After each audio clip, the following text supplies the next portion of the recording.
Bonjour à toutes et à tous et bienvenue à l'Institut national d'histoire de l'art pour ces journées européennes du patrimoine avec pour thème Patrimoine vivant. Je suis Juliette Tray, directrice adjointe du département des études et de la recherche à l'Institut national d'histoire de l'art et je suis très heureuse de vous accueillir aujourd'hui au nom d'Éric Dechassé, directeur général de l'Institut. Notre événement des Journées du patrimoine se déroule sur 2 sites. Alors vous êtes sur le site de la Galerie Colbert et vous pouvez y rester avec nous jusqu'à 18h. Pour en savoir plus sur l'Institut, nous vous proposons un stand qui présente toutes nos activités, mais nous vous proposons également de consulter nos éditions, éventuellement d'acheter certaines de nos publications. Vous pouvez également visiter 2 expositions, l'une sur les imaginaires de l'architecture néo-mauresque en Tunisie, en Bosnie et en Espagne, et l'autre qui s'intitule « Nos arrangements avec le temps ». C'est une exposition d'art contemporain avec des œuvres de Raphaël Della Porta et Nicolas Darro, qui est proposée par les étudiants du Master d'Histoire de l'Art de l'Université Paris-Nanterre, en soutien avec la Fondation Antoine de Galbert. Et quand on fait de l'histoire de l'art, on a toujours envie de comprendre comment les œuvres sont fabriquées. Alors on vous invite aussi à participer à des ateliers de pratique artistique, linogravure, tapisserie et d'autres choses encore qui sont ouvertes à tous, que vous soyez petit ou grand. Et vous pouvez également découvrir la bibliothèque de l'Institut national d'histoire de l'art sur notre autre site. Donc j'ai parlé du site Colbert. En traversant la rue, vous allez pouvoir visiter le site Richelieu où se trouve la salle Labrouste, qui est la plus grande bibliothèque d'histoire de l'art au monde. Alors je vous invite vraiment à la découvrir. Elle a une architecture absolument fabuleuse. Et vous pourrez voir une 3e exposition qui présente certaines de nos collections sur les secrets de création. Donc qu'est-ce qui précède l'œuvre, comment les artistes préparent leurs œuvres. Mais maintenant, nous sommes réunis à l'auditorium pour écouter 14 candidates et candidats inscrits en Master 2 qui ont soutenu leur Master en juin ou qui vont le soutenir là dans les semaines qui viennent, en septembre. Ces étudiants et étudiantes sont inscrites à Paris, à l'Université Paris 1 Sorbonne, à l'École du Louvre, à l'EPHE, mais aussi en région, à Nantes Université, à l'Université Clermont-Auvergne, à l'Université Picardie-Jules Verne, à Amiens, l'Université Paul Valéry Montpellier 3, l'Université de Lille, Aix-Marseille Université, ainsi qu'à l'Université de Franche-Comté. Donc ils viennent de la France entière à l'invitation de l'INHA pour participer à ce concours d'éloquence où l'objectif sera de transmettre et partager son sujet de recherche au plus grand nombre de façon concise et engageante. Alors comme ça a l'air facile, mais il faut aussi tenir le temps. Ils n'ont que 3 minutes pour vous convaincre. Et pas une seconde de plus.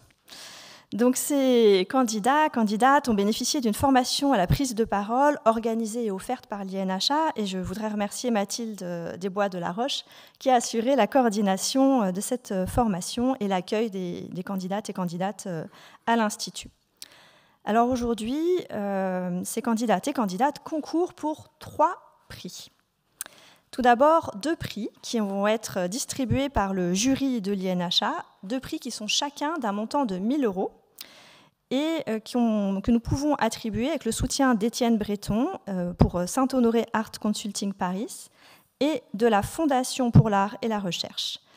Ces 2 prix sont décernés par un jury qui se trouve au 2e rang, pour celles et ceux qui sont dans la salle, et qui est constitué de Milena Glissenstein, conservatrice du patrimoine et directrice adjointe du Musée des Beaux-Arts de Caen, Fabien Lacouture, docteur en histoire de l'art moderne et chargé de la programmation scientifique du Festival d'histoire de l'art, festival organisé par l'Institut national d'histoire de l'art, Pauline Lafille, qui est maîtresse de conférences en histoire de l'art moderne à l'Université de Limoges, et Christian Voll, éditeur et président de la Fondation pour l'art et la recherche. Je les remercie tous les 4 très chaleureusement de nous rejoindre ce dimanche après-midi pour participer à ce jury. Et le 3e prix, eh bien, c'est vous qui en serez le jury. C'est le prix du quotidien de l'art.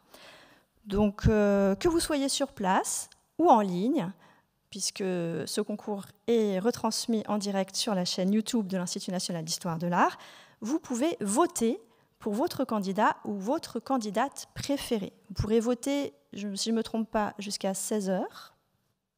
Lucie ? Oui, jusqu'à 16h. Voilà. Donc attendez peut-être d'avoir entendu tous toutes les interventions pour faire votre choix et faire votre vote.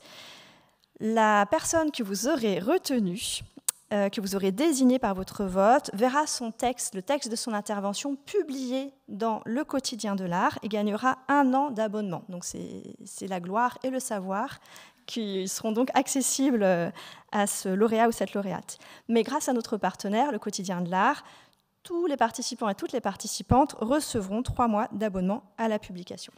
Alors, je vais laisser la parole à Lucie Grandjean, qui est la programmatrice des Journées du patrimoine et qui va présenter le concours avec brio. Et elle va donc introduire notre première candidate.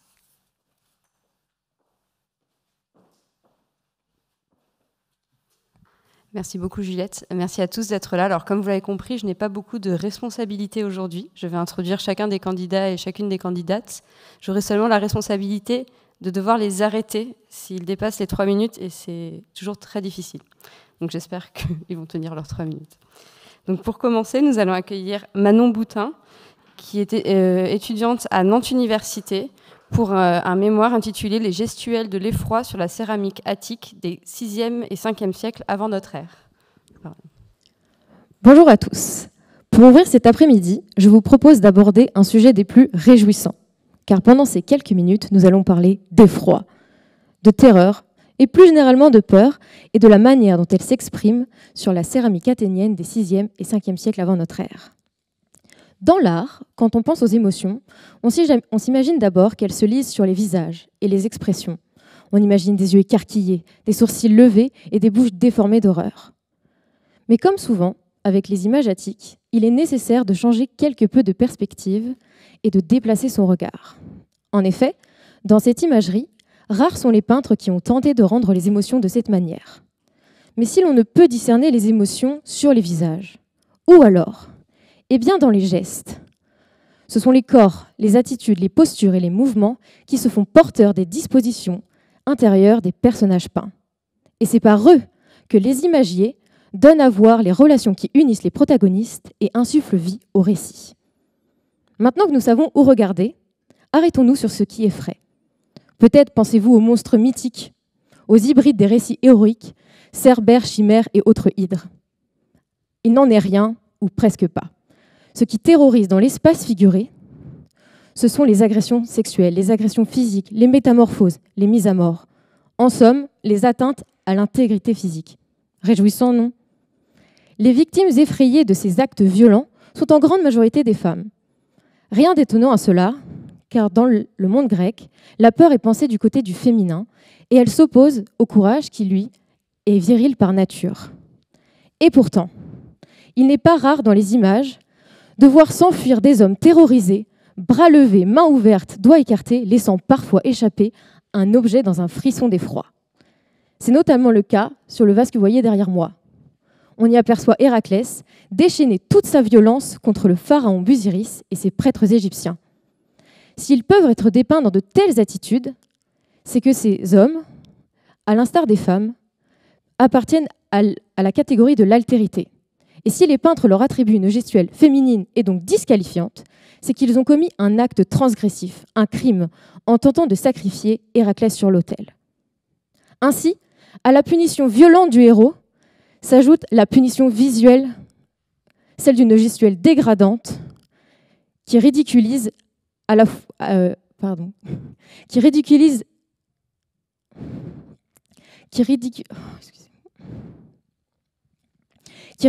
en même temps qu'elle exalte leur bourreau.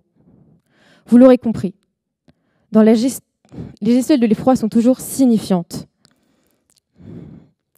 Elles fonctionnent comme un miroir qui reflète en négatif ce que doit être la norme, l'idéal masculin et celle de la maîtrise de soi dans le monde grec. Je vous remercie.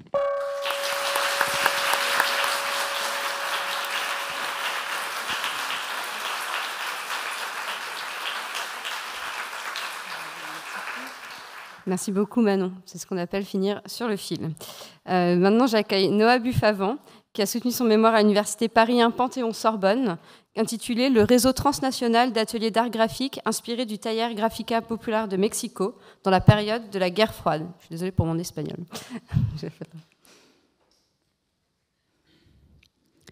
en réalisant mon mémoire sur l'atelier de gravure populaire de Mexico, plus connu sous le nom de Taller de Gráfica Popular, ou TGP, j'ai exploré les productions graphiques d'artistes qui, en 1937, forment un atelier collectif, cosmopolite et engagé avec les mouvements syndicalistes, socialistes et communistes mexicains.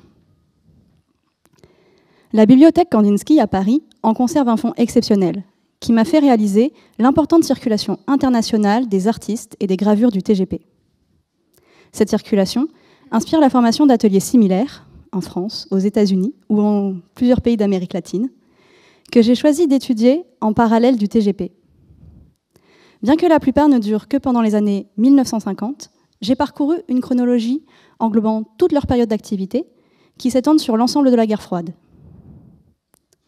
Mon travail a révélé que ces ateliers sont peu étudiés et n'ont jamais été pensés en réseau, malgré des connexions établies entre leurs artistes, que j'ai repérées dans les artistes de plusieurs d'entre eux.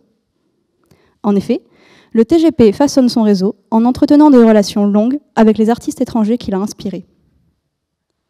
L'observation des résultats visuels et des déclarations d'intention des ateliers m'a permis de considérer leurs similarités esthétiques et idéologiques et d'affirmer que ce réseau est constitué d'individus principalement préoccupés par l'antifascisme, l'anti-impérialisme et le mouvement pour la paix. Comme vous pouvez le voir avec cette production du TGP, réalisée à l'occasion du Congrès pour la paix de Mexico en 1949, leur art navigue entre différents types de réalisme et a une volonté propagandiste dans la mesure où il participe à la constitution d'un modèle visuel qui diffuse des idéologies politiques. Vous auriez sans doute reconnu la colombe de la paix. Bien qu'étant le premier d'entre eux, avec une renommée importante, le TGP n'a pas un rôle directeur sur les ateliers qui l'inspirent, nous permettant de considérer la formation d'un réseau transnational multipolaire qui met en question la notion de centre et périphérie par sa géographie et par son organisation. On le constate avec l'évolution rapide des préoccupations propres à chaque atelier, notamment au fur et à mesure que le contexte de la guerre froide les impacte. Certains ateliers sont fermés ou altérés brutalement dans un contexte politique instable. D'autres font face à la nouvelle place de l'abstraction, l'accepter revenant à renoncer à leur identité artistique première, la combattre à tendre vers un dogmatisme peu viable. Quoi qu'il en soit, les ateliers subissent invariablement des modifications profondes de leur modèle original. Avec le démantèlement du bloc soviétique, la pratique collective et politique de la gravure a pu se retrouver atténuée par l'amoindrissement des scènes culturelles favorables au réalisme. Ainsi, malgré son rôle important dans le combat idéologique de la guerre froide, l'histoire de ce réseau s'est perdue, du moins jusqu'à aujourd'hui, je l'espère, et je vous remercie.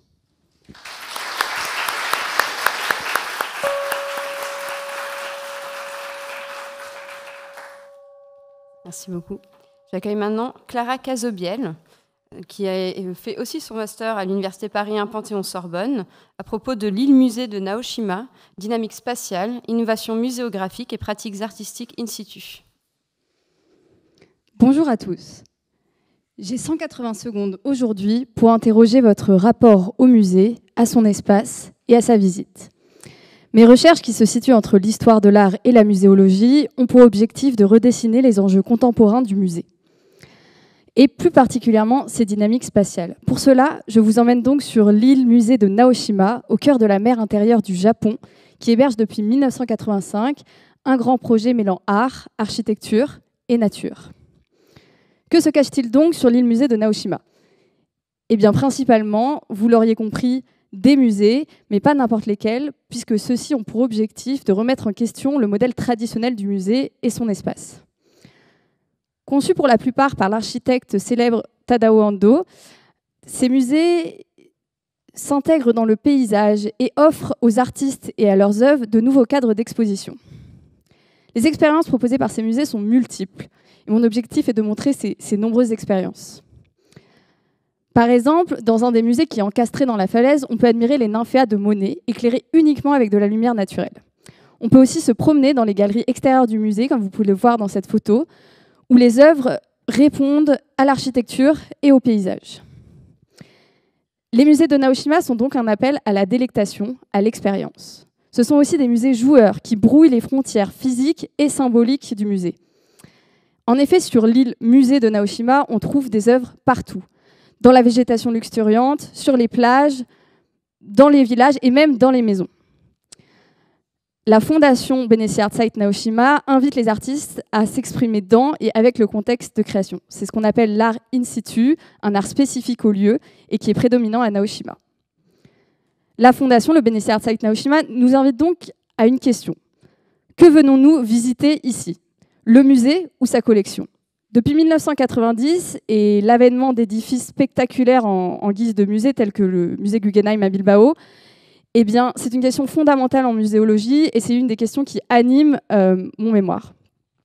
Soichiro Fukutake, le riche mécène et fondateur du projet, nous dirait que le musée n'est pas seulement un lieu qu'on visite, mais aussi un espace utopique à expérimenter. Et l'utopie de Soichiro Fukutake, c'est que l'art puisse permettre à une communauté de survivre et à réunir des personnes du monde entier afin d'expérimenter des nouveaux codes d'exposition qui sont plus sincères, plus respectueux de l'œuvre.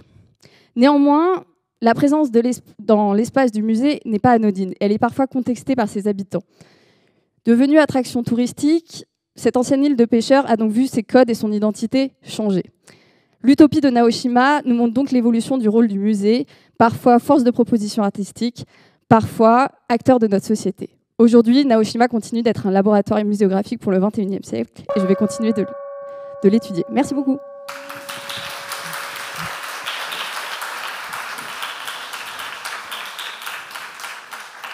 Merci Clara. Vous avez vu que maintenant j'ai droit à une... Chaque année nous nous améliorons et maintenant nous avons droit à un gong qui vient du ciel et qui m'évite de couper la parole. Je suis contente. Donc, nous accueillons maintenant Selena Giska de l'Université de Lille qui va nous parler de l'œuvre sculptée de Shana Orloff et l'influence de la statuaire égyptienne dans l'art de la sculpture de la première moitié du XXe siècle. Bonjour à toutes, bonjour à tous. Si je vous parle d'Assassin's Creed Origins, X-Men Apocalypse, Katy Perry, Michael Jackson ou bien Dior, y voyez-vous un rapprochement? Vous comme moi n'y voyons pas de lien.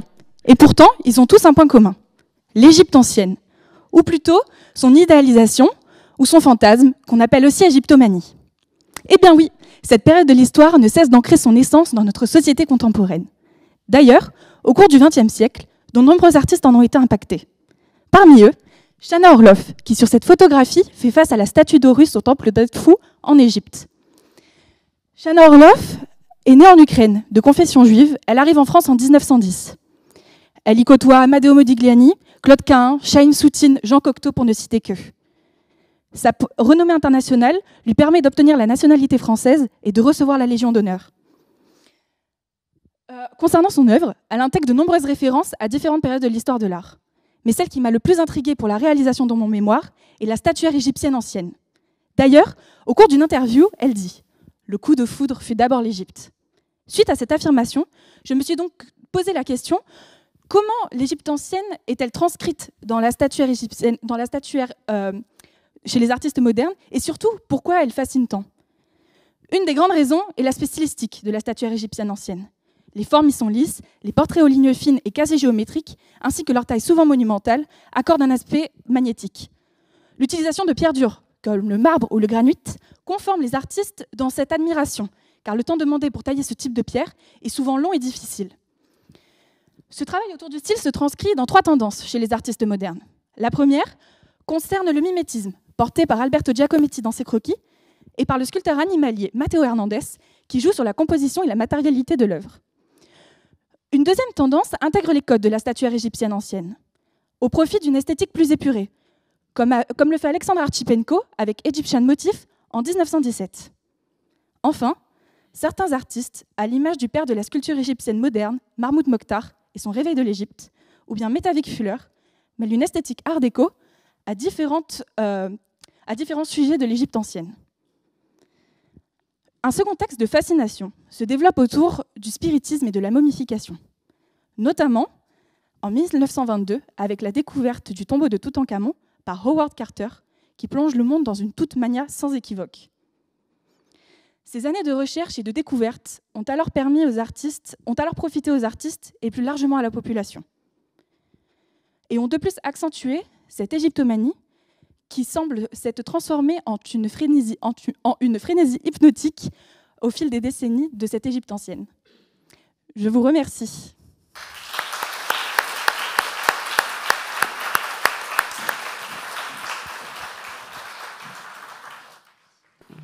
Nous allons maintenant entendre Pierre Husson de l'École du Louvre et Université de Padoue sur les gravures d'après les plafonds vénitiens du XVIe au XVIIIe siècle. Mesdames et messieurs, buongiorno. Qui parmi vous, si vous êtes allés à Venise, ne s'est pas tordu le cou en essayant d'admirer les compositions de Véronèse, du Tintoret ou encore de Tiepolo dans les monuments de la Sérénissime? Alors déjà, l'anglais Thomas Coria, au début du XVIIe, racontait que les plafonds du Palais des Doges étaient aussi beaux, sinon même encore plus beaux que le plus beau des plafonds des Tuileries et du Louvre, les palais du roi de France à Paris. À rien de déclencher une guerre. Mais alors nous, tourisme du XXIe siècle, lorsqu'on se rend dans ces monuments, on ne peut s'empêcher d'essayer de prendre tant bien que mal en photographie ces plafonds, ou d'acheter une carte postale à la sortie. Mais avant la photographie, pas de boutique de souvenirs, et on allait plutôt chez le marchand d'estampes. Et alors fleurit à Venise une véritable industrie de la gravure d'interprétation. Tout le monde y participe. Artistes, éditeurs, graveurs et même membres du gouvernement qui avaient très bien compris que si l'on montrait des représentations de Venise assise sur les mers, Venise siégeant au cœur de l'Olympe ou encore Venise protectrice de la liberté, on ne faisait qu'augmenter l'image de Venise à travers le monde.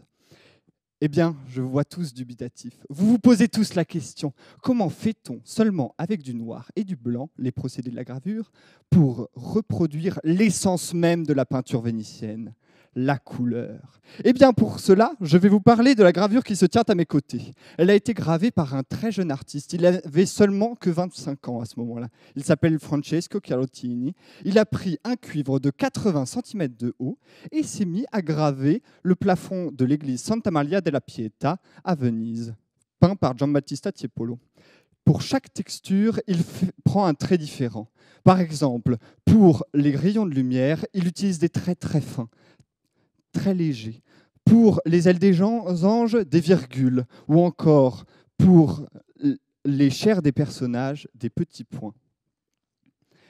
Il utilise savamment la réserve du papier au centre de la composition, créant ce jeu de lumière et contrastant avec les bords gravés beaucoup plus profondément, recréant ainsi toute la lumière argentée et la science du Da sotto in su, la perspective du peintre rococo. Alors, les gravures ne restent pas qu'à Venise, elles voyagent, elles vont même au nord des Alpes grâce au colporteur, où les peintres de Slovaquie ou de Pologne font le travail inverse. Ils prennent les gravures et les peignent à leur plafond. Et c'est ainsi, à travers le miroir du cuivre, au cœur des tailles gravées par l'acide et dont l'encre s'échappe sur le papier, que se répand en Europe le modèle du Soffitto Veneziano. Je vous remercie.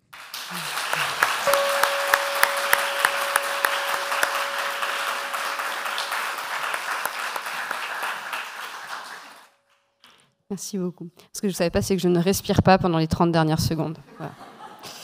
Maintenant, nous accueillons Louison Larreur de l'Université Clermont-Auvergne qui va nous parler de son sujet de master intitulé « Des commandes pour l'éternité, la sculpture funéraire des ducs et duchesses de Bourbon entre le XIVe et le XVe siècle ».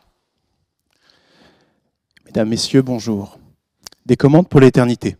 C'est ce que souhaitaient les ducs et les duchesses de Bourbon lorsqu'ils décidèrent d'installer leur sépulture au cœur de leur duché. En effet, dans la commune de Souvigny, à quelques kilomètres à l'ouest de Moulins, dans l'Allier, 3 nécropoles ducales ont été commandées sur près de 150 ans. Je vais dès à présent vous faire découvrir la richesse de ces sculptures. La première nécropole prenait place dans le couvent des Cordeliers de Champaigne, fondé au XIIIe siècle. Mais les installations funéraires ducales n'ont lieu que dans les 3 premiers quarts du XIVe siècle, dans la chapelle Saint-Joseph. On y retrouvait notamment le monument funéraire de la première duchesse de Bourbon, Marie de Hainaut, dont on ne conserve que le gisant en marbre de Carrare. Il s'agit de la première manifestation de ce matériau prestigieux en bourbonnais, annonçant de la même manière l'émergence d'un centre artistique majeur. On remarque également que les ateliers parisiens jouent un rôle crucial dans les commandes de cette nécropole, notamment pour des questions techniques, matérielles et formelles. Malheureusement, le couvent n'a pas été conservé en état et a été détruit suite à la Révolution française. Les 2 autres nécropoles ducales sont encore visibles aujourd'hui dans l'église priorale Saint-Pierre et Saint-Paul de Souvigny, fille née de Cluny. Tout d'abord, la chapelle vieille, comme on peut voir ici, la chapelle vieille du duc Louis II de Bourbon et de la duchesse Anne-Dauphine d'Auvergne, qui est fondée en 1375. Mais elle ne reçoit le monument funéraire qu'après la mort du duc en 1410. Concernant le tombeau, la sculpture funéraire royale, notamment visible à Saint-Denis, influence grandement la commande ducale. Toutefois, la forme de la chapelle reste inédite parmi les fondations funéraires princières et il faut regarder en direction des modèles anglais pour trouver des éléments comparables. Aussi, la chapelle est richement décorée de symboles ducaux, tels les ceintures Espérance, mot très important pour les Bourbonnais. Enfin, la chapelle neuve, du duc Charles Ier de Bourbon et de la duchesse Agnès de Bourgogne, fondée au milieu du XVe siècle. Elle reprend à la fois la forme d'une sainte chapelle princière, sans doute tirée du modèle berrichon, et la forme du tombeau à galerie de Pleurant, illustré de manière monumentale à Dijon sur le tombeau du duc Philippe II de Bourgogne, dit le Hardy. En effet, la chapelle neuve démontre l'hégémonie de la sculpture bourguignonne sur son voisin bourbonnais.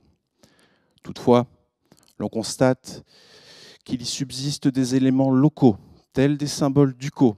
Nous avons vu dans la chapelle vieille et dans la chapelle neuve la ceinture Espérance, symbole du duc Louis II, mais aussi le pot à feu, symbole du duc Charles Ier, ou la grenade.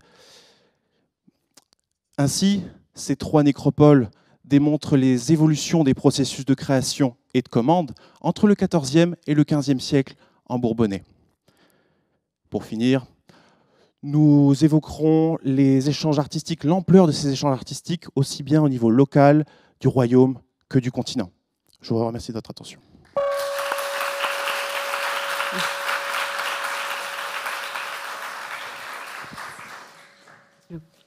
Je laisse maintenant la parole à Maëlys Lomel de l'Université Picardie-Jules Verne, qui va nous parler de son sujet intitulé « Le renouveau de la manière noire au XXe et XXIe siècle, la réapparition d'une technique délaissée, son développement et ses principaux foyers de création et de valorisation ». Et j'espère qu'elle a des bons encouragements et que d'autres prendront exemple sur eux. Si la gravure peut être une forme d'art méconnue du grand public, il est certain que la manière noire en est sa technique la plus obscure. Mais qu'est-ce que la manière noire et pourquoi ce nom, qui prend différentes formes d'ailleurs? On peut parler de mezzotintes, de maniera negra. Les Anglais utilisent également l'expression d'une technique « from dark to light », autrement dit, de l'ombre à la lumière. La manière noire est ce que l'on appelle une gravure soustractive, qui nécessite l'usage d'un berceau. On va venir bercer la plaque, afin de créer toutes sortes d'aspérités qui vont venir retenir l'encre.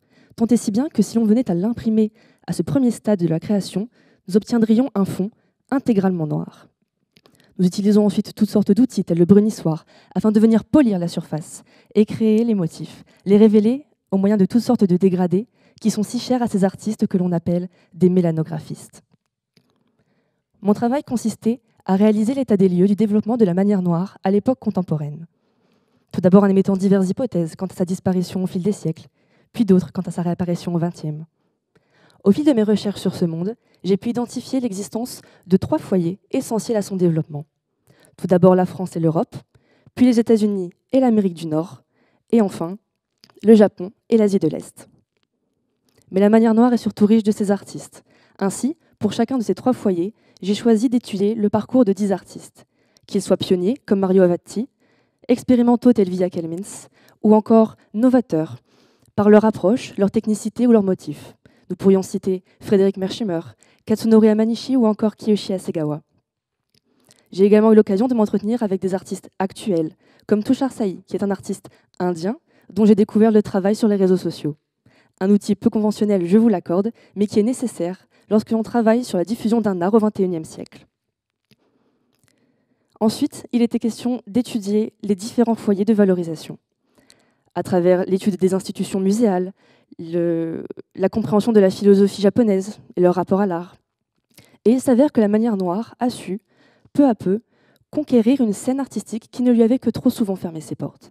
Elle n'est certes pas forcément présente dans les expositions permanentes, mais elle existe bien dans les collections des musées, les galeries d'art, les art centers américains si proches de leurs universités, mais également au travers toutes sortes de rencontres et rendez-vous qui existent de façon annuelle, biannuelle, triannuelle, dont le plus important reste le Festival international de manière noire qui a lieu à Ekaterinbourg. Une fois rassemblées toutes ces informations, j'ai pu les compiler, les déployer sur une carte interactive qui est aujourd'hui en libre accès et qui nous permet d'avoir une approche plus concrète, plus visuelle, de la manière dont la manière noire a su se propager de décennie en décennie, de continent en continent, et devenir une forme de gravure de plus en plus actuelle. Je vous remercie.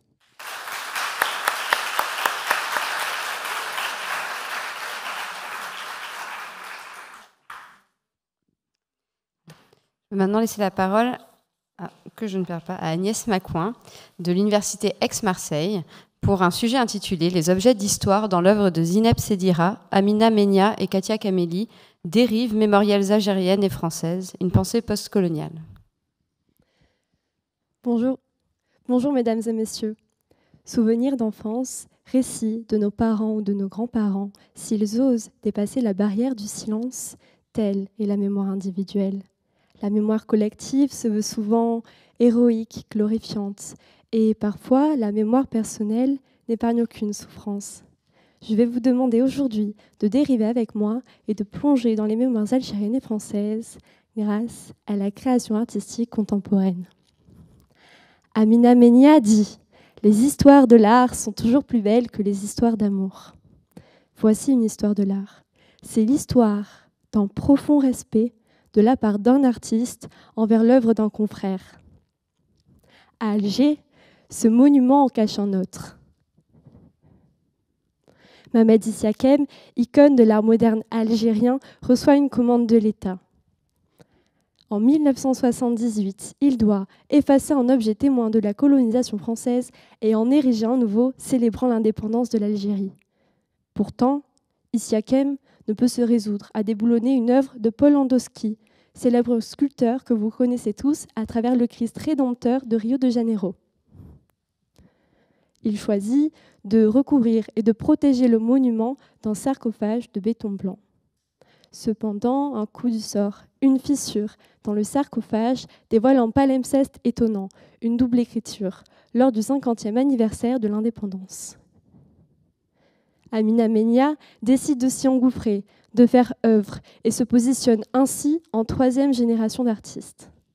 À son tour, Katia Kameli dialogue avec ce double monument, cet étonnant objet d'histoire. De son côté, Zineb Sedira s'intéresse notamment à la tradition orale, où les récits individuels se mêlent au collectif. Ainsi, un objet d'histoire est avant tout un objet témoin. Il est tour à tour monument, archives, textes, photographies, vidéos. Amina Menia, Zineb Sedira et Katia Kameli appartiennent à une génération d'artistes qui s'emparent de l'histoire pour en proposer une relecture. Grâce à leur travail, les mémoires s'apaisent. En 2022, Zineb Sedira expose au pavillon français de la Biennale de Venise, cette manifestation si importante pour l'art contemporain. Quelque part, dériver, c'est se souvenir, faire un détour, écouter les récits, comme Zineb Sedira a écouté et filmé ceux de ses parents. En somme, il s'agirait presque d'un mémoire sur les mémoires. Merci pour votre attention.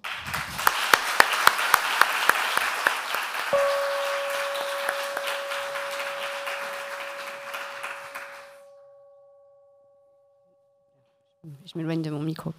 Nous allons maintenant entendre Victor Négrel, de l'Université Aix-Marseille lui aussi, pour nous parler du pétrarchisme dans la représentation du corps chez les premiers artistes maniéristes de l'Italie du Cinquecento. Bonjour.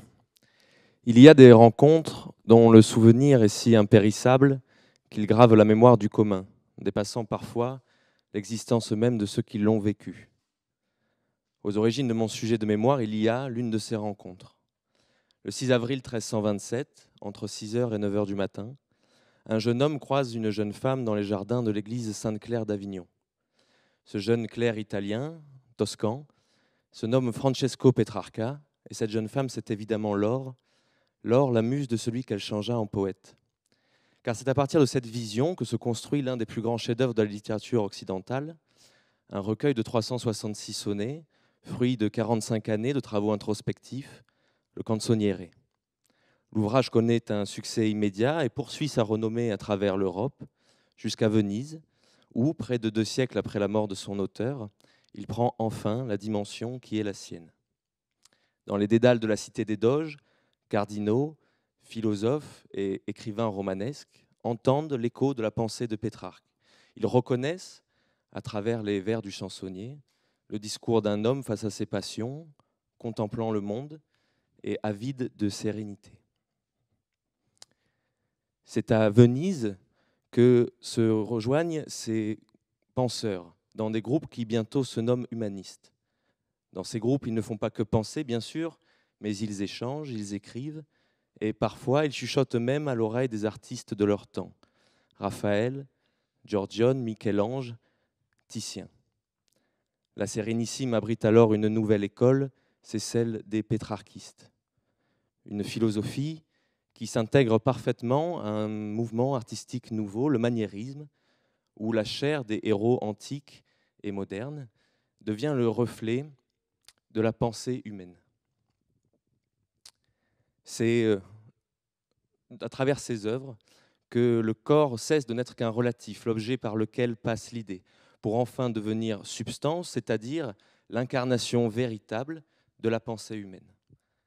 C'est l'ère des compositions nouvelles aux sujets anciens, le temps des bucoliques et des vénustés, les dernières heures des icônes et les premières du portrait. À travers le souvenir de Pétrarque, à travers ses œuvres, à travers ses écrits, c'est un idéal poétique qui se dessine. Un idéal qui bientôt sera appelé humanisme et dont les réminiscences jusqu'au XXe siècle ne cesseront de délivrer un discours où l'homme est au centre de préoccupation. C'est cette idée poétique, cette conviction que ce qui plaît au monde n'est qu'un songe éphémère. Je vous remercie.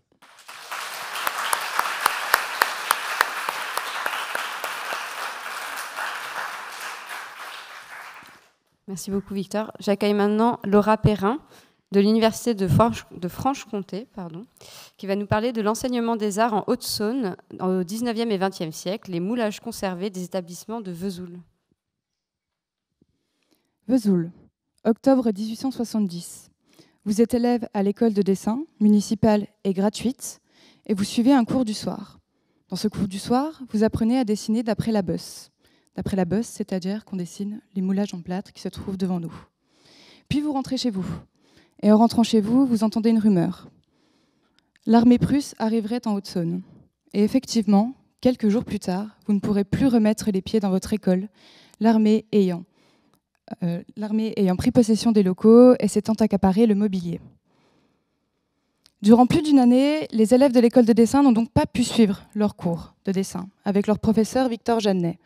Celui-ci avait tout de même prévu les choses, puisqu'il avait réussi à sauver quelque chose, la collection de modèles en plâtre, grâce à des parents d'élèves qui avaient bien accepté de les prendre chez eux. Et puis, petit à petit, au XXe siècle, les moulages en plâtre sont délaissés et désaimés. Ils prennent de la place, ils coûtent cher à entretenir. Dans plusieurs monuments, dans plusieurs bâtiments, plusieurs institutions, ce sont des salles entières qui sont réquisitionnées pour le dépôt de ces plâtres. À l'école et au collège, notamment, ce sont une salle entière qui est dédiée au dépôt de ceux-ci. Et puis, comme ils coûtent cher à entretenir, petit à petit, on décide de s'en débarrasser. Certaines institutions les jettent à la poubelle, d'autres les donnent aux élèves, d'autres encore les confient aux institutions, telles que les mairies, les hôtels de ville, afin qu'elles puissent décorer leurs locaux. Et puis, depuis quelques années maintenant, les musées se réintéressent à ces moulages. Ils sont utiles à la conservation des œuvres originales et ils sont aussi protégés au titre de matériel pédagogique auprès d'autres objets scientifiques.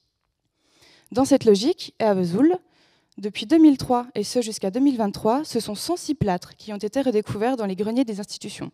Grenier de l'hôtel de ville, grenier du musée Georges Garret de Vesoul, musée municipal. Donc dans ce besoin de conservation et de documentation, le mémoire a débuté par un récollement, ensuite une recherche dans 24 catalogues de vente, 4 catalogues d'études, afin de retrouver l'œuvre originale pour chaque modèle. Aujourd'hui, 80 modèles ont pu être identifiés. Ensuite, il convenait de rechercher chaque atelier ayant produit le moulage. Ce sont maintenant, grâce au catalogue de vente, aux numéros présents et aux estampilles présentées sur les plâtres, 59 moulages en plâtre qui ont pu être attachés à un atelier.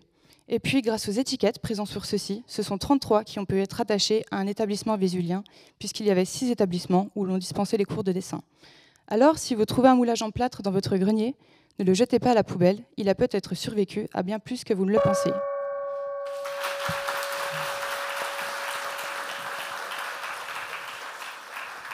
Ça fait un peu plus signal d'atterrissage que gong, mais on travaillera dessus pour l'année prochaine.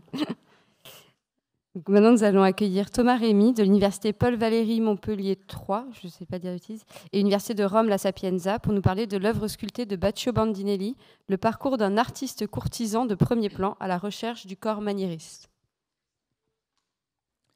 Bonjour à tous. Je suis ici pour vous poser une question à l'origine de mes recherches. Baccio Bandinelli est-il si mauvais sculpteur que ça? Question très légitime, au regard d'une historiographie sévère construite en opposition à la Buona Maniera d'un Michel-Ange, dont le récit vasarien est comme souvent et toujours à l'origine. Il a donc fallu questionner le corpus de l'œuvre sculptée afin de comprendre le paradoxal monopole de cet artiste entre 1534 et 1560. Il y a donc une production avant 1934 et après 1934. Celle d'avant est une très longue formation construite essentiellement par la copie sans relâche des modernes et non des antiques auxquels il n'a pas accès, loin de la culture humaniste d'un jardin de Saint-Marc. On a donc des rendus parfois étranges, avec des formes et des contrappostaux d'un Quattrocento typiquement donatellien. Mais à ce moment-là, la cité est animée par les Médicis, et leur quête de légitimité impose l'exaltation en place publique des corps virils et vertueux. Tout un programme. Baccio y répond et s'entête dans la représentation des corps surmusclés, surpuissants, symbole d'une virilité moderne, civique, civile, florentine, mais surtout médicéenne. Les corps sont désormais torturés mais vainqueurs, cruels comme Mars mais conquérants comme Hercule. Vous aurez compris que je ne fais que décrire l'Hercule et Cacus, place de la Seigneurie à Florence, qui j'espère attirera davantage votre attention lors de votre séjour à Florence par rapport à son pendant et son contraire, le David de Michel-Ange. Jusqu'à date de ce marbre, 1534, c'est donc une longue montée en puissance de l'artiste dans son statut. Choix payant de ne répondre qu'à un seul commanditaire, les Médicis, et de laisser de côté toute opinion personnelle dans une Italie marquée par les instabilités politiques. Il devient le sculpteur du politique en étant un politique. Et bien évidemment, le monopole lui est permis, coïncidant avec le règne de Cosme Ier de Médicis, avec tous les privilèges qui vont aux courtisans, richesse, les grands chantiers artistiques lui sont dus évidemment, la richesse, etc. Mais le monopole appelle la liberté. Explosion d'un libertinage sculptural jusqu'à sa mort. Palazzo Médicis à Pise, Palazzo Vecchio, salle de l'Udienza, Jardin Boboli, et j'en passe et des meilleurs. Les corps sont désormais beaucoup plus gracieux, mais toujours puissants. Et Baccio remobilise ses expérimentations précédentes afin de trouver le maniérisme idéal. D'ailleurs, les résultats formels justifient des ponts fréquents entre ces sculptures et celles de Donatello. Et si donc le maniérisme, la Buona Maniera, n'était qu'un retour aux premières heures de la Renaissance? J'attire donc votre attention sur sa dernière œuvre sculptée, à Santa Annunziata à Florence, qui est à la fois une synthèse de tout ce que je viens de dire, une synthèse du maniérisme florentin, mais également une annonce du baroque romain qui va se diffuser dans Rome, en Toscane et dans tout le Latium. Je vous remercie de votre écoute. Et voilà.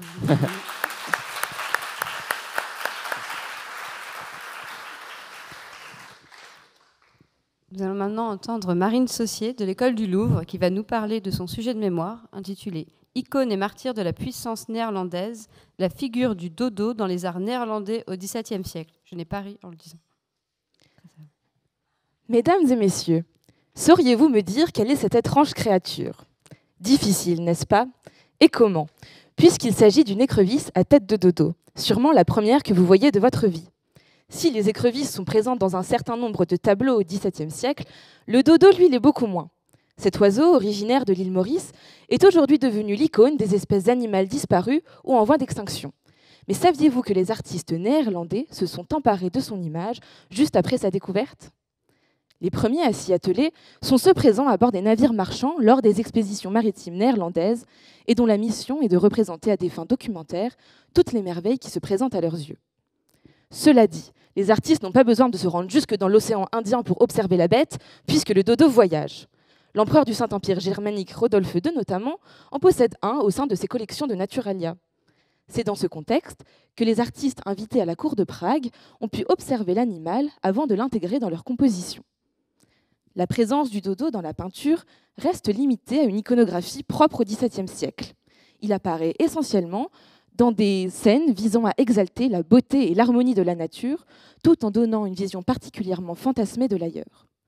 Le dodo intègre ainsi un nouveau bestiaire moderne où se côtoient espèces locales et espèces méconnues. Mais pourtant, me direz-vous, notre dodo écrevisse ne semble pas prendre part à ce caractère enchanteur des paradis terrestres.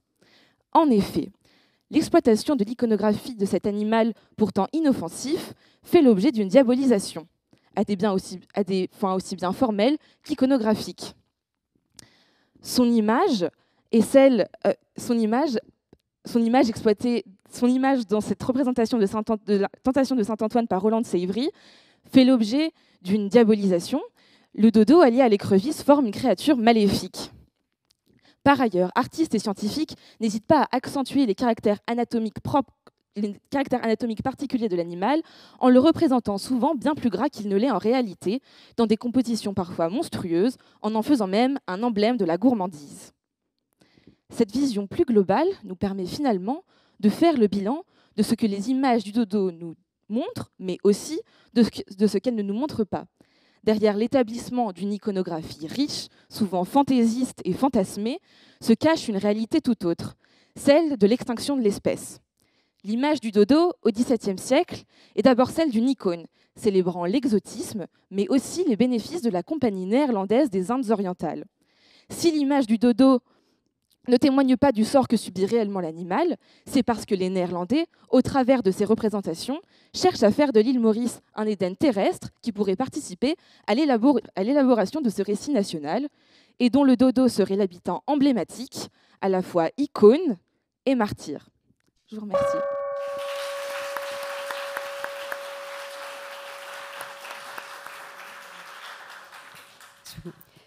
Je voulais juste profiter d'une petite seconde pour vous rappeler que même si on a couvert beaucoup de périodes, beaucoup de lieux, ne perdez pas votre attention et vous allez bientôt pouvoir voter pour votre sujet préféré. Vous pourrez vous connecter juste après nos deux dernières candidates. Dès maintenant, on me dit, mais il faut quand même écouter les dernières personnes qui parlent avant de voter pour son candidat préféré. Donc juste après les deux derniers, quand vous aurez tout entendu, vous pourrez voter. Nous allons maintenant écouter Louise Thiroux de l'EPHE, qui va nous parler des Vespasiennes parisiennes entre 1835 et 1907, l'architecture et la technique au service des redéfinitions des normes du corps puissant dans le Paris hygiéniste. Vous êtes-vous déjà demandé comment nos ancêtres effectuaient leurs besoins privés? Ou encore, si ces besoins étaient réellement d'ordre privé? Si ces questions peuvent de prime abord prêter à sourire, il est en réalité nécessaire de se les poser afin de comprendre les rapports que nous entretenons avec les lieux d'aisance, mais aussi avec les parties les plus basses de nos anatomies. Après tout, est-ce toujours aller de soi, d'uriner ou de déféquer à l'abri des regards?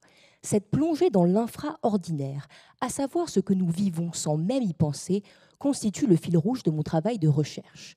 Ce dernier porte sur les Vespasiennes parisiennes entre 1835, date de l'installation des premières colonnes urinoirs, et 1907, date de l'inauguration des lavatories souterrains. Ce travail vise à souligner à quel point la pluralité architecturale et ingénieriale des latrines publiques incarne et témoigne l'évolution des normes et des représentations du corps, et en particulier du corps qui se soulage à même l'espace public, que j'appellerais corps pissant. Pour redonner ces lettres de noblesse à cette typologie du mobilier urbain, mal aimée par le public et boudée par l'historiographie, j'ai opté pour une approche typologique, la plus apte à restituer et à rematérialiser les Vespasiennes dans leur immense variété. À l'aide de sources multiples, je suis parvenue à isoler 3 catégories de commodités publiques que sont les urinoirs, les chalets de nécessité et les lavatories souterrains. Les urinoirs constituent le premier jalon de l'encadrement de la pissette urbaine. Si les premiers modèles sont parfaitement ouverts, ils se voient progressivement dotés d'écrans et de stalles, contribuant à masquer ce que la destination a de vulgaire. Les chalets de nécessité, première latrine ouverte aux femmes, ont des allures de mausolée. Ici, il n'est plus question de masquer seulement les parties intimes, mais bien de dérober totalement à la vue des passants le corps pissant. Enfin, les lavatories souterrains, calqués sur le modèle londonien, marquent un cran supplémentaire dans la volonté de faire disparaître ces corps en les reléguant sous terre. Dès lors, être surpris en train d'uriner à la surface devient un crime contre l'urbanité, là où s'adonner à une piscette souterraine devient synonyme de modernité.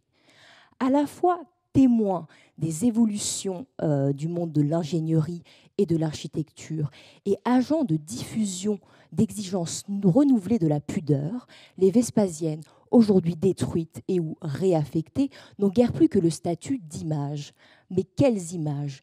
Des images capitales à la compréhension du tabou qui règne encore aujourd'hui au sujet de nos fesses et de nos fesses et dont l'analyse contribuerait à accompagner l'émergence de nouvelles toilettes publiques plus aux prises avec nos besoins actuels. Cher public, je vous remercie de votre attention.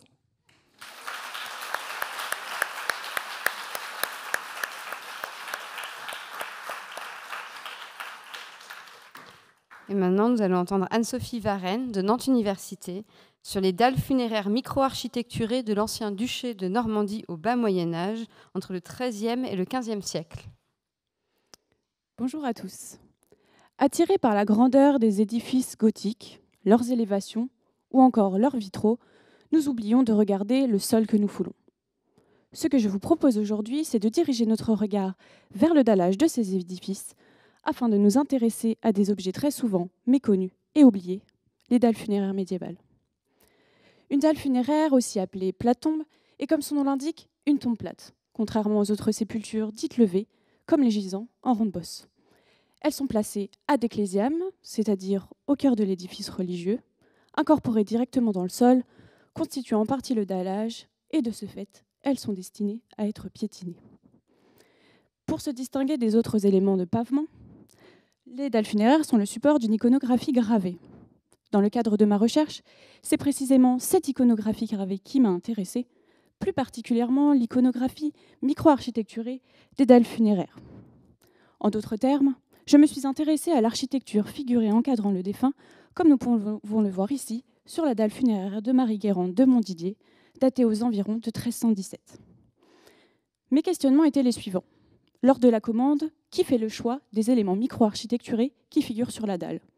Comment étaient réalisés ces éléments et par qui?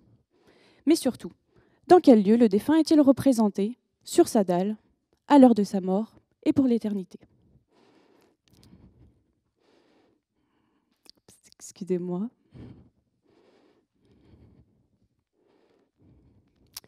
Parfois considéré comme un élément secondaire par rapport à la figure du défunt, un simple élément de décor servant à orner les dalles funéraires, la micro-architecture est pourtant un élément hautement signifiant et polysémique nous permettant de répondre à ces questions.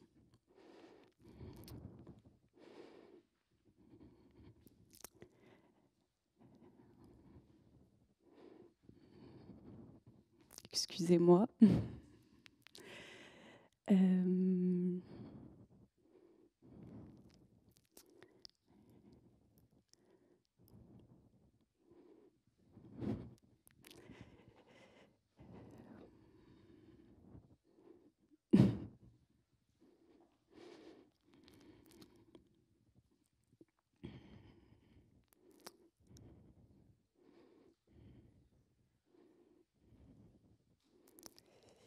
Je ne retrouve pas le fil, je suis désolée.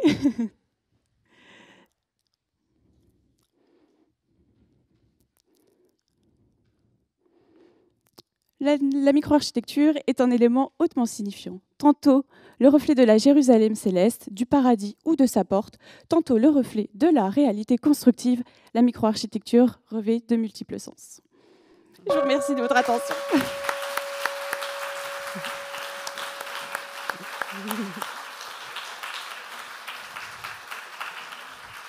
C'était très bien conclu. Avant de vous laisser voter, je voulais quand même qu'on réapplaudisse encore une fois tous nos candidats, tous nos candidats.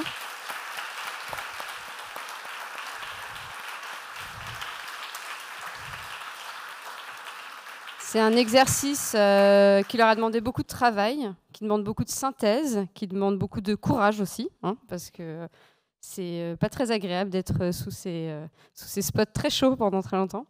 Du coup, vraiment bravo, un grand bravo à tous. Moi-même, j'ai jamais osé le faire, donc je suis toujours très admirative.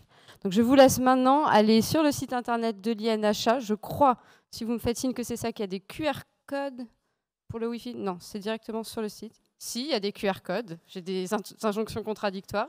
Il y a des QR codes si vous souhaitez vous connecter et voter pour le candidat ou la candidate qui vous a le plus plu, qui vous a le plus fait rire, qui vous a le plus intéressé. Nous nous retrouvons ici à 16h pour la remise des prix. Je vais vous demander de laisser un peu d'espace pour que le jury puisse délibérer aussi dans le secret qui le caractérise. Voilà. Et nous nous retrouvons ici à 16h.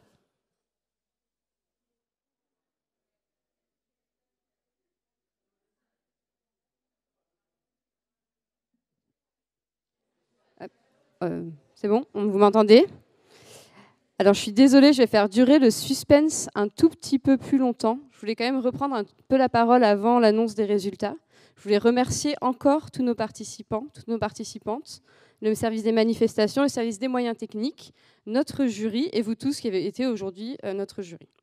Je voulais vous dire aussi que si vous êtes doctorant, doctorante, nous organisons la thèse en 180 secondes tous les ans lors du Festival d'Histoire de l'Art qui se tient à Fontainebleau. Donc n'hésitez pas à participer si l'aventure vous tente. Et si vous êtes nouvellement étudiant de Master 2 et que vous soutiendrez avec brio l'année prochaine, j'en suis sûre, votre mémoire, n'hésitez pas à venir nous rejoindre en tant que candidat ou candidate l'année prochaine, vous frotter à l'exercice comme l'ont fait aujourd'hui tous nos jeunes masterants. Avant d'annoncer le prix, tous les prix, je voulais quand même vous redire un peu ce qui va se passer. Nous avons 3 prix. Nous avons 2 prix du jury, dont la délibération a été longue et très difficile, je sais, qui sont soutenus par Étienne Breton pour Saint-Honoré Art Consulting et par la Fondation pour l'Art et la Recherche, et un prix du public pour lequel vous avez voté, qui sera annoncé après, avec le soutien du Quotidien de l'Art. Donc, je vais donner tout de suite la parole à Fabien Lacouture, qui est le programmateur scientifique du Festival Histoire de l'Art et membre aujourd'hui du jury, qui va nous annoncer les 2 gagnants de ce concours du master en 180 secondes. Merci beaucoup, Lucie. Encore une fois, je réitère les félicitations de la part de nous 4 membres du jury à toutes les candidates et les candidats. C'était, je pense, un niveau vraiment élevé. On a eu des difficultés à choisir. On a choisi 2 prix. Avant d'annoncer les 2 prix, je voulais annoncer un prix, enfin, non pas un prix, mais des félicitations à la candidate arrivée 3e, en tout cas, avec laquelle on a le plus hésité, qui nous a fait le plus hésiter, qui est Maïlis Lomel. Voilà, vraiment, toutes nos félicitations. On a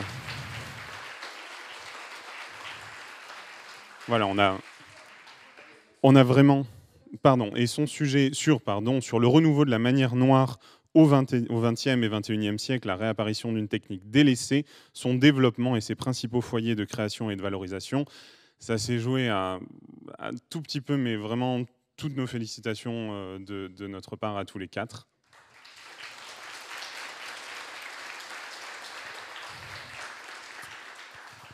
Alors, et pour les 2 prix, donc le premier prix du jury Saint-Honoré Art Consulting, qui va à Pierre Husson pour les gravures d'après les plafonds vénitiens.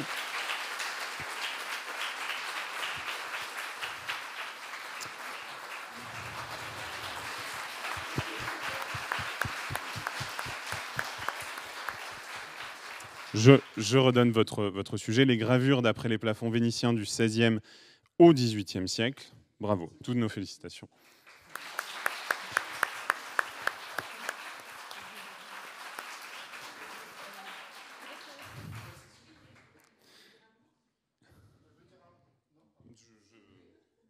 On vous en prie.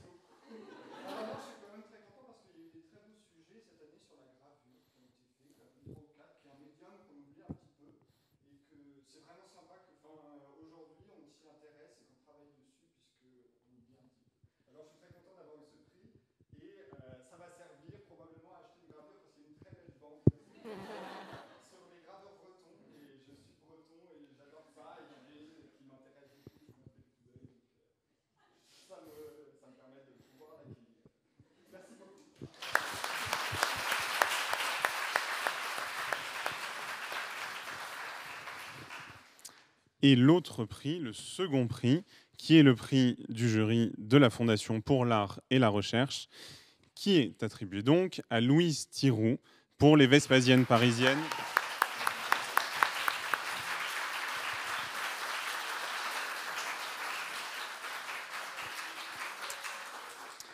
Je redonne le sujet complet également. Les Vespasiennes parisiennes entre 1835 et 1907, l'architecture et la technique au service des redéfinitions des normes du corps pissant dans le Paris hygiéniste. Toutes nos félicitations.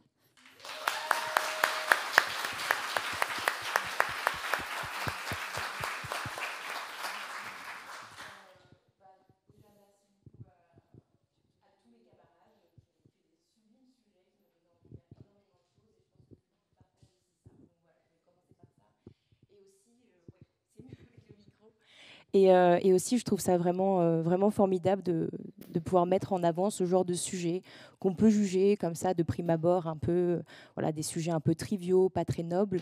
Et je trouve ça formidable que maintenant, en histoire de l'art, on puisse se permettre de travailler sur ce genre de sujet. Donc voilà, en tout cas, merci beaucoup d'avoir permis de mettre ça en avant. Je suis vraiment très honorée et voilà, j'ai hâte de pouvoir continuer à écrire un peu là-dessus. Voilà, merci beaucoup.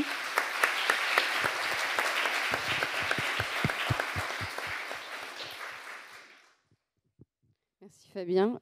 Je vais maintenant laisser la parole à Raphaël Pic qui va nous annoncer le prix pour lequel vous avez décidé, le prix du public. Je vous laisse la parole aussi.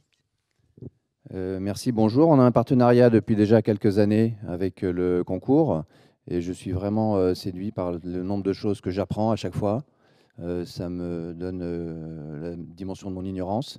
Et je trouve qu'il y a une variété de sujets et également une façon de les présenter qui montre que ces étudiants sont aussi des acteurs, des comédiens. Et donc, nous avons plaisir à publier le prix du jury chaque année dans le quotidien de l'art sur une page pour donner un peu d'audience supplémentaire, sachant qu'on est également sensible à cette façon de vulgariser l'art, de le rendre accessible et compréhensible, et que ça sorte un peu peut-être d'un milieu parfois trop fermé. Et je trouve que l'INHA fait un très bon travail dans ce domaine, et tant qu'on peut le soutenir, on le fait avec plaisir. Maintenant, je vais devoir annoncer le lauréat. Ce qu'on peut dire aussi à ce propos, c'est que ce n'est pas une université parisienne, c'est une université en région, et donc c'est intéressant. On a vu qu'elles étaient très présentes, et tout ne se passe pas à Paris, ce qui est très bien. Et on a vu aussi des universités, enfin des rapports avec des universités étrangères qui étaient mis en avant, ce que je trouve également une très bonne chose dans l'Europe d'aujourd'hui. Donc le prix va à Laura Perrin, l'enseignement des arts en Haute-Saône, 19e, 20e siècle, les moulages conservés des établissements de Vesoul, Université de Franche-Comté.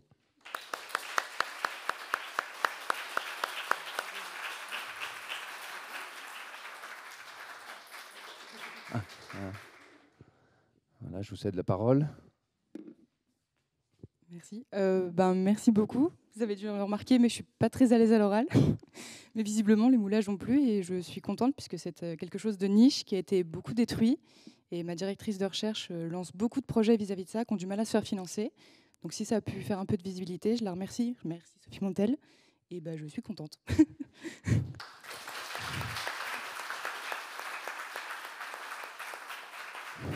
Voilà. Merci beaucoup. Merci encore à tous d'être venus si nombreux, écouter nos étudiants, nos étudiantes. Et maintenant, j'ai plus qu'à vous donner rendez-vous l'année prochaine au festival, aux Journées européennes du patrimoine et toute l'année à l'INHA où nous avons des événements qui sont ouverts à tous. On est là pour vous accueillir, pour faire découvrir. Et j'espère que vous avez pu passer des bonnes Journées européennes du patrimoine en notre compagnie et vous pouvez encore un petit peu profiter jusqu'à 18h. Voilà. Merci beaucoup à tous. Bonne journée.